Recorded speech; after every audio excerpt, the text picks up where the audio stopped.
ನಮಸ್ಕಾರ. ಕನ್ನಡತೀಸ್ life style ಚಾನೆಲ್ಗೆ ನಿಮಗೆ ಸ್ವಾಗತ.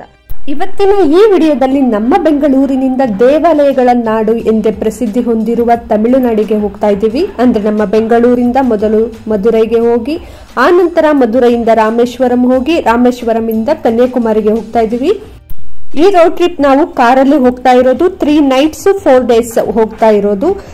ಈ ವಿಡಿಯೋದಲ್ಲಿ ನಾನು ನಮ್ಮ ಬೆಂಗಳೂರಿನ ದಕ್ಷಿಣ ಭಾರತದ ತುತ್ತ ತುದಿಯಾದಂತಹ ಕನ್ಯಾಕುಮಾರಿವರೆಗೂ ರೋಡ್ ಟ್ರಿಪ್ ಮಾಡ್ತಾ ಇದ್ದೀನಿ. ನೀವೀಗ ನೋಡ್ತಾ ಇರೋದು ಬೆಳಗ್ಗೆ 4:25 ಆಗಿದೆ. ನಾವು ಬೆಂಗಳೂರಿಂದ ಅಂದ್ರೆ ಕೆಂಗೇರಿಯಿಂದ ಹೊರಟಿದ್ದೀವಿ ಬೆಳಗ್ಗೆ 4:15ಗೆ.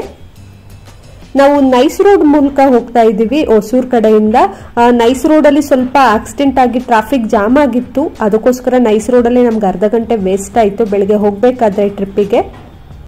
ನಾವು ಫಸ್ಟ್ ಡೇ ಅಂದ್ರೆ ಇವತ್ತು ಮಧುರೈಯಲ್ಲಿ ಬರೀ ಮೀನಾಕ್ಷಿ ಅಮ್ಮನವರ ದೇವಸ್ಥಾನ ನೋಡ್ಕೊಂಡು ಅಲ್ಲಿಂದ ರಾಮೇಶ್ವರಂಗೆ ಹೋಗ್ತಾ ಇದೀವಿ. ಮಧುರೈಯಲ್ಲಿ ನಾವೇನು ಸ್ಟೇ ಮಾಡ್ತಾ ಇಲ್ಲ. ನಿಮಗೆ ಮಧುರೈಯಲ್ಲಿ ಸ್ಟೇ ಮಾಡೋ ಪ್ಲಾನ್ ಇದ್ರೆ ನೀವು ಮಧುರೈಯಲ್ಲಿ ಬೇರೆ ಪ್ಲೇಸ್ಗಳು ಕೂಡ ನೋಡಬಹುದು. ತಮಿಳುನಾಡಲ್ಲಿ ರೋಡ್ಗಳು ಎಲ್ಲ ತುಂಬಾ ಚೆನ್ನಾಗಿದ್ದಾವೆ. ಹಾಗೆ ನಾವು ತುಂಬಾ ಟೋಲ್ ಪೇ ಮಾಡಬೇಕಾಗುತ್ತೆ. ಈ ಟ್ರಿಪ್ ಮುಗಿಸ್ಕೊಂಡು ಬರೋಷ್ಟರಲ್ಲಿ ನಾವು ಸುಮಾರು 2,500ವರೆಗೂ ಟೋಲ್ ಪೇ ಆಗಿತ್ತು. ಅಷ್ಟು ಟೋಲ್ಗೆ ನಾವು ದುಡ್ಡು ಕೊಡ್ಬೇಕಾಗುತ್ತೆ.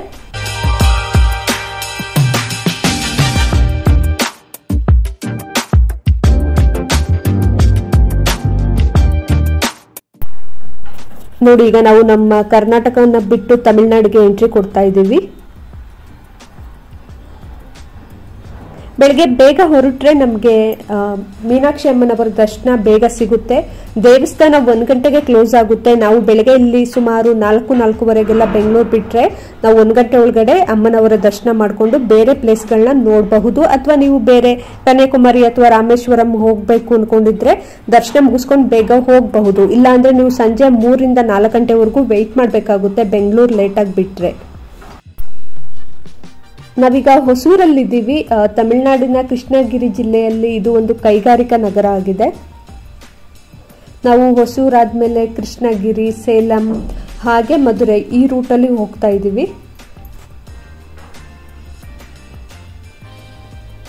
ಇಲ್ಲಿನ ವೆದರ್ ಅಷ್ಟೇ ತುಂಬಾ ಚೆನ್ನಾಗಿತ್ತು. ಬೆಳಗ್ಗೆ ಹೋಗ್ಬೇಕಾದ್ರೆ ಕೃಷ್ಣಗಿರಿವರೆಗೂ ವೆದರ್ ತುಂಬಾನೇ ಚೆನ್ನಾಗಿತ್ತು. ಸೇಲಂ ಆದ್ಮೇಲೆ ನಮಗೆ ರಿಯಲ್ ತಮಿಳುನಾಡ್ದು ವೆದರ್ದು ಎಫೆಕ್ಟ್ ಗೊತ್ತಾಗುತ್ತೆ. ತುಂಬಾ ಸೆಕೆ ಆ ರೀತಿ ಅನುಭವ ಆಗುತ್ತೆ.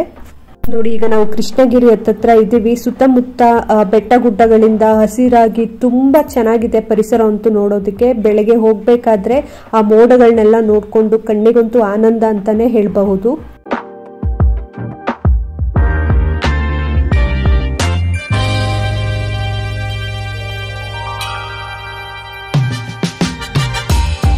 ಕೃಷ್ಣಗಿರಿ ತಮಿಳುನಾಡಲ್ಲಿ ಒಂದು ಜಿಲ್ಲೆ ಆಗಿದೆ.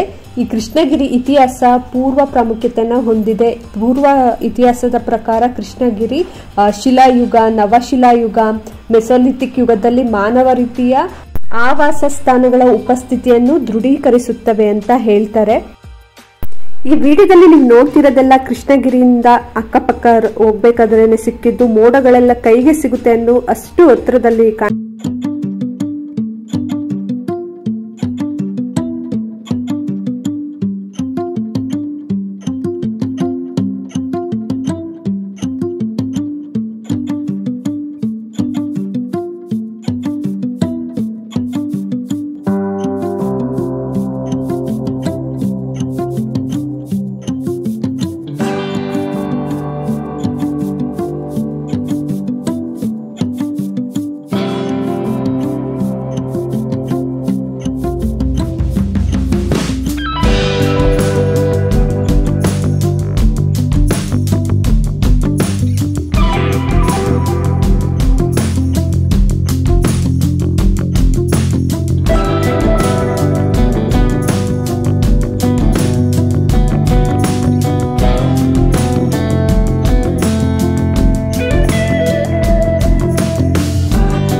ನಿಲ್ಸಿದೀವಿ ಸೇಲಂ ಬಿಟ್ಟು ಒಂದು ಅರ್ಧ ಗಂಟೆ ಹಿಂದೆ ಆನಂದ್ ಭವನ್ ಡಿಲೈಟ್ ಅಂತ. ತುಂಬಾ ಚೆನ್ನಾಗಿತ್ತು.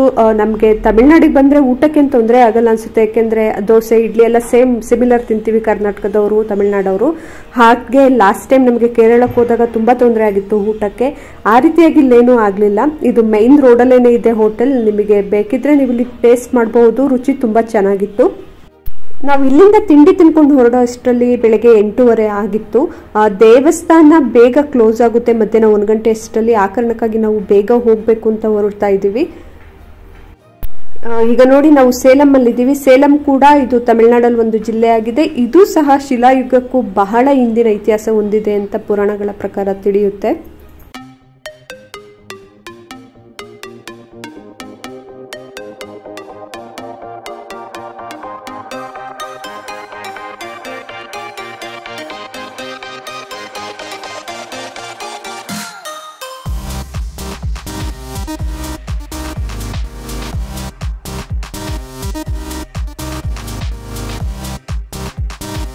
ಇಲ್ಲಿಂದ ನಮಗೆ ರೋಡ್ಗಳು ಡಿವೈಡ್ ಆಗುತ್ತೆ. ಕೊಯಮತ್ತೂರು ಹೋಗೋರು ಬೇರೆ ರೂಟು, ಚೆನ್ನೈ ಹೋಗೋರು ಬೇರೆ ರೂಟು, ಹಾಗೆ ಮಧುರೈ ಕಡೆ ಹೋಗೋರು ಬೇರೆ ರೂಟು ಇಲ್ಲಿ ಡಿವೈಡ್ ಆಗುತ್ತೆ. ಹಾಗೆ ವೆದರ್ ಅಷ್ಟೇ ಫುಲ್ ಚೇಂಜ್ ಆಗುತ್ತೆ. ಈ ಸೇಲಂನಿಂದ ಮುಂದಕ್ಕೆ ನಮಗೆ ಫುಲ್ಲು ಶೆಕೆ, ಫುಲ್ಲು ಬಿಸಿಲು. ಏಕೆಂದರೆ ನಮ್ಮ ಬೆಂಗಳೂರಲ್ಲಿ ಇಷ್ಟು ಬಿಸಿಲಿರಲ್ಲ, ಅಷ್ಟು ಫುಲ್ಲು ತಡ್ಕೊಳ್ಳೋಕ್ಕೆ ಆಗಲ್ಲ, ಅಷ್ಟು ನಮಗಿಲ್ಲಿ ಬಿಸಿಲು ಶೆಕೆ ಶುರುವಾಗುತ್ತೆ. ಬೆಳಗ್ಗೆ 9 ಗಂಟೆ ಆದ್ರೂ ಅಷ್ಟು ಶೆಕೆ ಆಗ್ತಾ ಇತ್ತು ನಮಗೆ.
ಫೈನಲಿ ಮಧುರೈಗೆ ಬಂದಿದ್ದೀವಿ. ಮಧ್ಯಾಹ್ನ 12 ಗಂಟೆ ಆಗಿತ್ತು.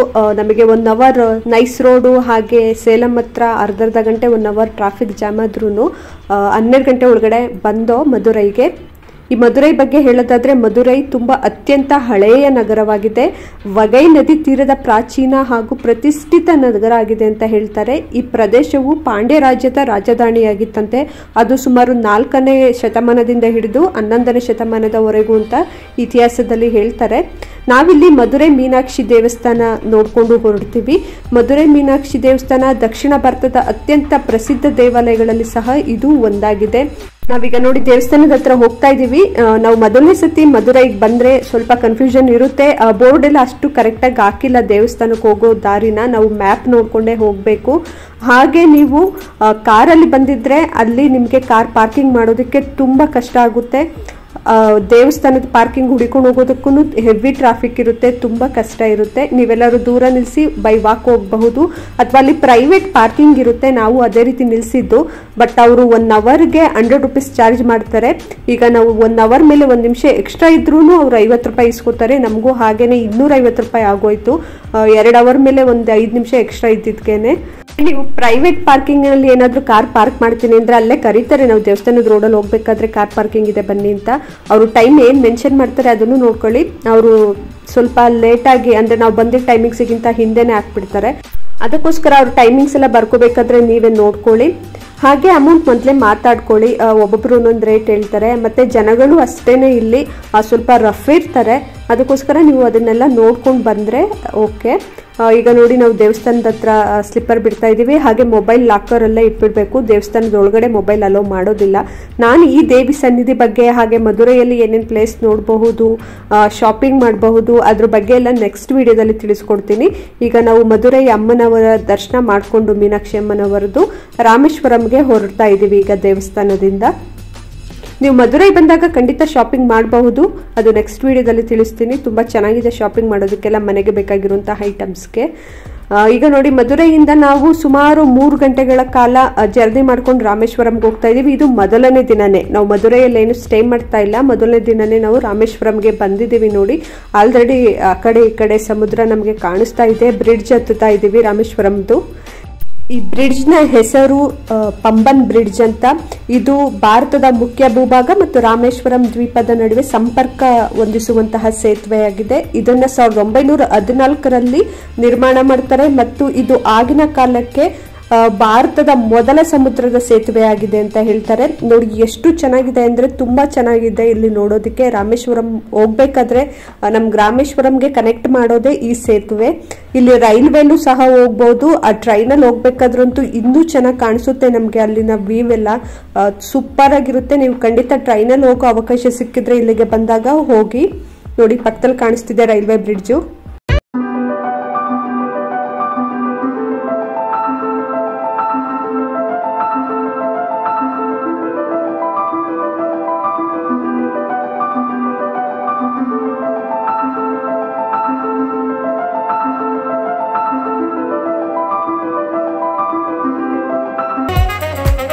ಹಿಂದೂಗಳ ಪವಿತ್ರವಾದಂತಹ ಯಾತ್ರಾ ಸ್ಥಳಗಳಲ್ಲಿ ಒಂದಾಗಿದೆ.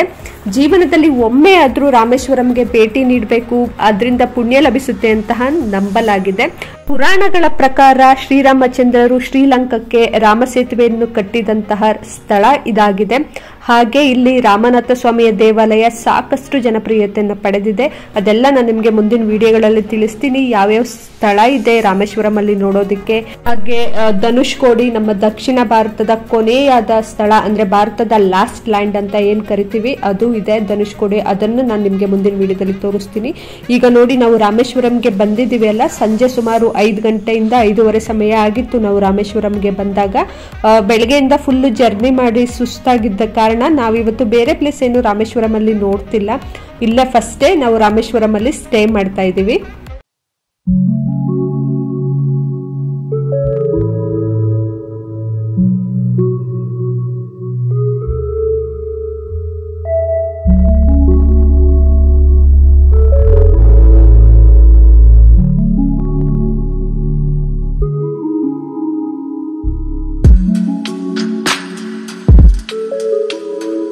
ನೋಡಿ, ಈಗ ನಾವು ರಾಮೇಶ್ವರಂ ಸಿಟಿ ಒಳಗಡೆ ಹೋಗ್ತಾ ಇದೀವಿ, ಹೋಟೆಲ್ ಹತ್ರ.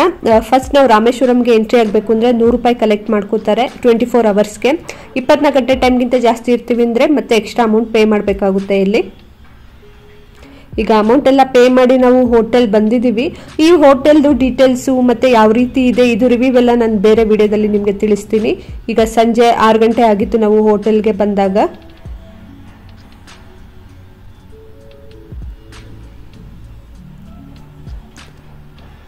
ಓಕೆ, ಈಗ ನೋಡಿ, ಇದು 2ನೇ ದಿನ. ನಾವು ಹೋಟೆಲ್ ಹೋದ್ಮೇಲೆ ಬೇರೆ ಪ್ಲೇಸ್ ಯಾವುದು ನೋಡೋದಕ್ಕೆ ಹೋಗ್ಲಿಲ್ಲ. ಈಗ ನಾವು ರಾಮೇಶ್ವರಂ ದೇವಸ್ಥಾನದ ಹತ್ರ ಬಂದಿದ್ದೀವಿ. ಈ ದೇವಸ್ಥಾನದಲ್ಲಿ ತೀರ್ಥ ಸ್ನಾನ ಮಾಡೋದು ತುಂಬಾ ಒಳ್ಳೆದ್ದು. ಅದರಿಂದ ನಾವು ಮಾಡಿದ ಪಾಪಗಳೆಲ್ಲ ಕಳೆಯುತ್ತೆ ಅಂತ ಹೇಳ್ತಾರೆ. ಆ ದೇವಸ್ಥಾನದ ಇತಿಹಾಸ ಏನು, ಎಷ್ಟು ತೀರ್ಥ ಸ್ಥಾನಗಳಿದೆ, ಎಲ್ಲಿ ಹೇಗೆ ಮಾಡಬೇಕು ಅಂತ ಮುಂದಿನ ವಿಡಿಯೋದಲ್ಲಿ ತಿಳಿಸ್ಕೊಡ್ತೀನಿ. ಈ ಪ್ಲೇಸ್ ನಾವು ಒಂದಿನದಲ್ಲಿ ಕವರ್ ಮಾಡಬಹುದು ರಾಮೇಶ್ವರಂನ. ಈಗ ನೋಡಿ, ನಾವು ರಾಮೇಶ್ವರಂ ಸ್ವಾಮಿ ದೇವಸ್ಥಾನ ದರ್ಶನ ಮಾಡ್ಕೊಂಡಾದ್ಮೇಲೆ ಲಕ್ಷ್ಮಣ ತೀರ್ಥ, ರಾಮರ ಪಾದ, ಈ ರೀತಿ ಬೇರೆ ಬೇರೆ ಪ್ಲೇಸ್ ಇದೆ ನೋಡ್ಕೊಂಡು, ಹಾಗೆ ಧನುಷ್ಕೋಡಿ ಇದೆ, ಧನುಷ್ಕೋಡಿ ನೋಡ್ಕೊಂಡು ನಾವು ಇವತ್ತು ಸೆಕೆಂಡ್ ಡೇ ಇಲ್ಲಿಂದ ನಾವು ಕನ್ಯಾಕುಮಾರಿಗೆ ಹೋಗ್ತಾ ಇದೀವಿ. ರಾಮೇಶ್ವರಮಲ್ಲೂ ಅಷ್ಟೇ ನಾವು 1 ಡೇ ಅಷ್ಟೇ ಸ್ಟೇ ಮಾಡಿದ್ದು. ಇಲ್ಲಿ ನೋಡಿ, ಎಲ್ಲ ಪ್ಲೇಸು ತುಂಬಾ ಚೆನ್ನಾಗಿದೆ ನೋಡೋದಕ್ಕೆ. ಆ ಕಡೆ ಸಮುದ್ರ, ಈ ಕಡೆ ಸಮುದ್ರ, ಮೇಲೆ ಬ್ರಿಡ್ಜು ಹೋಗ್ಬೇಕಾದ್ರೆ ನೋಡಿ. ಈಗ ಧನುಷ್ಕೋಡಿ ಹತ್ರ ಹೋಗ್ತಾ ಇದೀವಿ. ಎಷ್ಟು ಚೆನ್ನಾಗಿದೆ ಧನುಷ್ಕೋಡಿ ನೋಡೋದಕ್ಕೆ ಅಂದ್ರೆ ತುಂಬಾ ಚೆನ್ನಾಗಿದೆ. ಹೋಗೋ ವೇನೆ ತುಂಬಾ ಚೆನ್ನಾಗಿದೆ. ಅದೇ ಹೇಳ್ತಾರಲ್ಲ, ಕೆಲವು ಟೈಮ್ ನಾವು ಹೋಗೋ ಸ್ಥಳಕ್ಕಿಂತ ಹೋಗ್ಬೇಕಾದ್ರೆ ಸಿಗುವಂತಹ ದಾರಿನೇ ತುಂಬಾ ಇಷ್ಟ ಆಗುತ್ತೆ ಅಂತ. ಆ ರೀತಿ ಸಮುದ್ರನೆಲ್ಲ ಇಷ್ಟಪಡೋರ್ಗೆ ತುಂಬಾ ಚೆನ್ನಾಗಿ ಅನ್ಸುತ್ತೆ ಈ ಸ್ಥಳ ಅಂತೂ. ಧನುಷ್ಕೋಡಿ ಹತ್ರ ಹೋಗ್ತಾ ಇದೀವಿ. ದಕ್ಷಿಣ ಭಾರತದ ಕೊನೆಯ ಸ್ಥಳ. ಇಲ್ಲಿಂದ ಮುಂದಕ್ಕೆ ಹೋದ್ರೆ ಸಮುದ್ರದಲ್ಲಿ ನಾವು ಶ್ರೀಲಂಕಾ ಹೋಗಬಹುದು.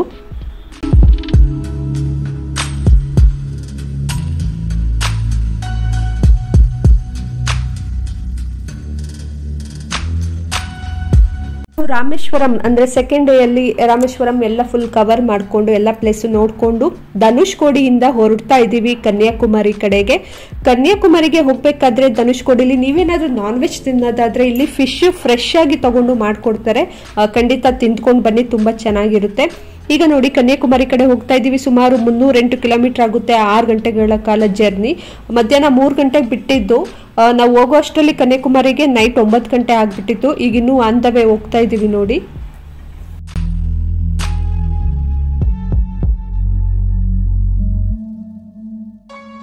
ಕನ್ಯಾಕುಮಾರಿಲಿ ನಾವು 2 ನೈಟ್ಸ್ ಇರ್ತೀವಿ. ಒಂದಿನ ಫುಲ್ ಕನ್ಯಾಕುಮಾರಿ ನೋಡೋದು, ಹಾಗೆ ಇನ್ನೊಂದಿನ ಫುಲ್ ಜರ್ನಿನೇ ಆಗೋಗುತ್ತೆ.